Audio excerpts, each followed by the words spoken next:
تو شیطان انسان کو بے حیا بنانے کے لیے تگ و تاز کیا کرتا ہے، اور ہمیشہ شیطان انسان کی آبرو کا دشمن ہے، اس کو ایک آنکھ بھی انسان کی عزت نہیں بھاتی، اور وہ چاہتا ہے کہ انسان کو حیا باختہ کر دوں۔ اور صاحبو یہ بات ذہن میں رکھو کہ جب کسی قوم کے اندر حیا باقی نہیں رہتا تو اس قوم کا دین باقی نہیں رہتا۔ حضرت نبی رحمت صلی اللہ علیہ وآلہ وسلم تشریف فرما ہوئے تو ایک صاحب اپنے بھائی کو حیا کے بارے میں درس دے رہا تھا،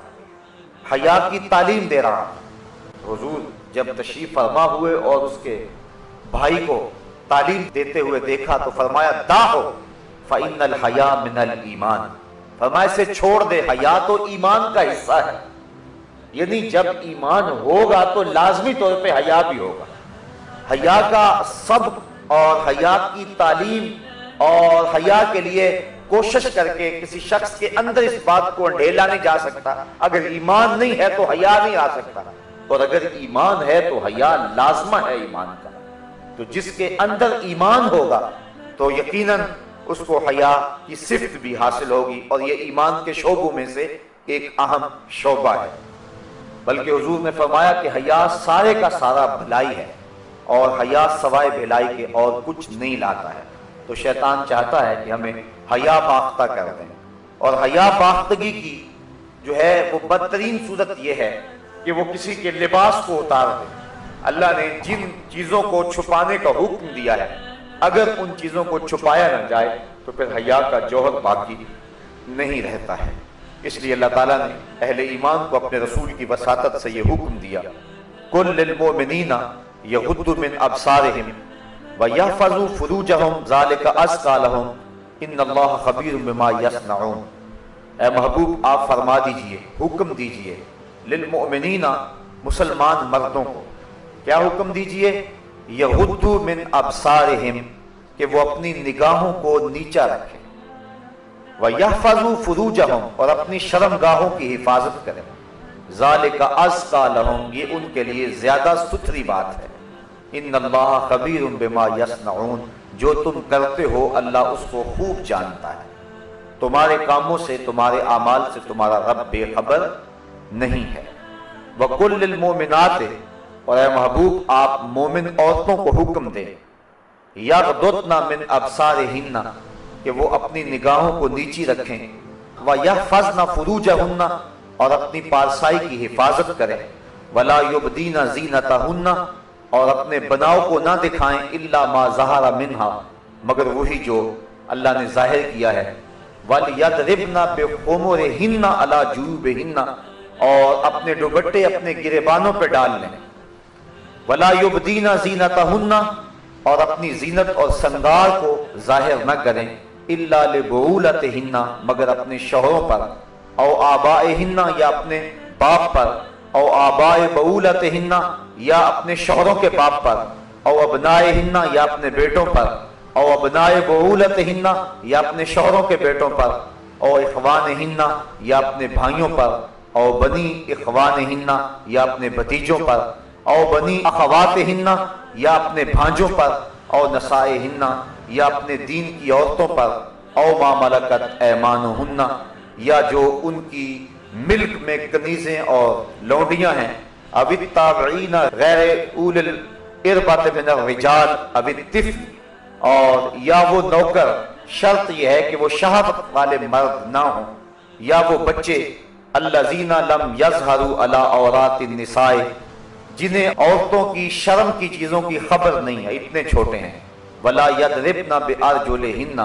اور اپنے پاؤں زمین پر اتنے زور سے نہ رکھیں، لِيُعْلَمَ مَا يُخْفِينَ مِنْ زِينَتِهِنَّ،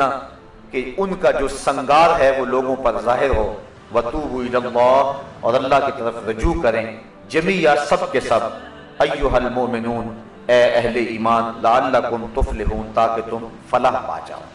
تو حضور کی وساطت سے اللہ تعالیٰ نے ہمیں یہ حکم دیا، مردوں کو حکم دیا کہ وہ اپنے پردے کی اور اپنی آبرو کی حفاظت کریں۔ حضرت سعید بن ابو الحسن حضرت حسن بصری سے روایت کرتے ہیں کہ میں نے حضرت حسن بصری سے پوچھا کہ جو اجمی عورتیں ہیں وہ اپنے سینے اور بالوں کو کھولے رکھتی ہیں، تو ہم کیا کریں؟ تو حضرت حسن بصری نے قرآن مجید کی اس آیت کی طرف اشارہ کیا،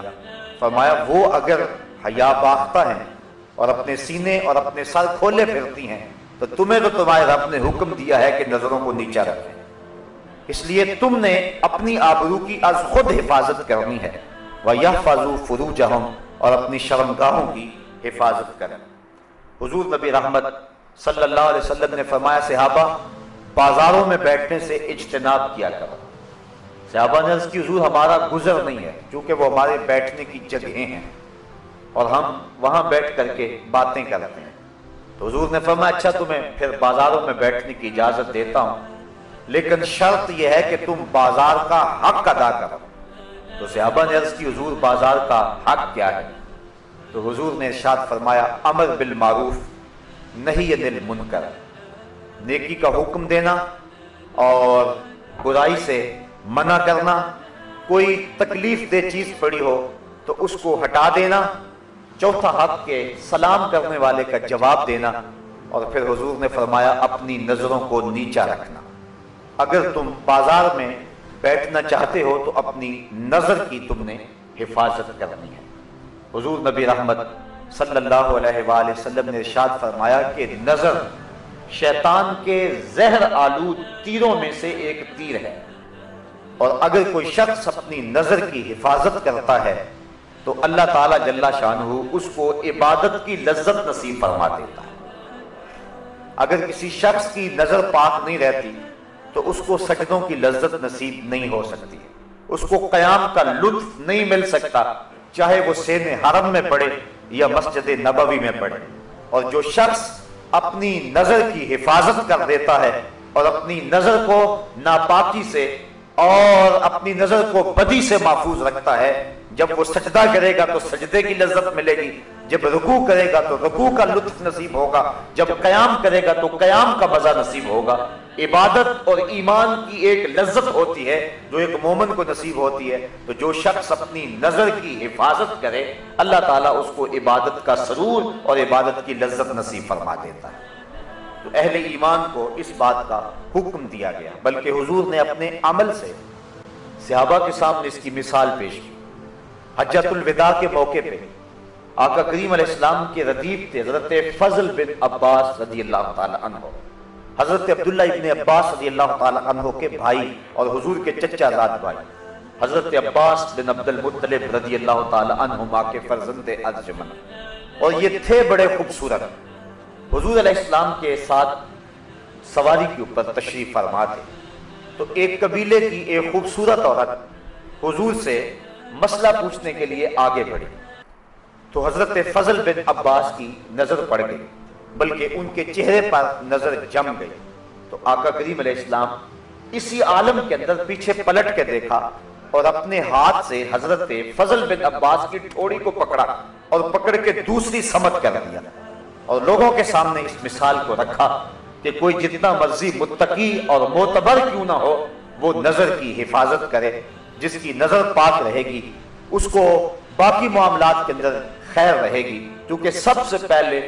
نظر بھٹکتی ہے، جب نظر بھٹکتی ہے تو خیال بہکتے ہیں، جب خیال بہکتے ہیں تو پھر انسان زنا کی طرف راغب ہوتا ہے۔ اس لیے اسلام نے دواعی زنا سے ہی روک دیا، اس لیے کہا سب سے پہلے تم اپنی نظر کی حفاظت کرو۔ بلکہ حضور علیہ السلام نے ارشاد فرمایا کہ نظر زنا کرتی ہے، فَزَنَ الْعَيْنِ النَّظْرُ وَزَنَ اللِّسَانِ الْمَنْطِقُ وَالنَّفْسُ تَمَنَّى وَتَشْتَهِي وَالْفَرْجُ يُصَدِّقُ ذَلِكَ كُلَّهُ وَيُكَذِّبُهُ۔ فرمایا کہ انسان کی نظر کا زنا یہ ہے، آنکھ کا زنا یہ ہے کہ آدمی دیکھے کسی کو، اور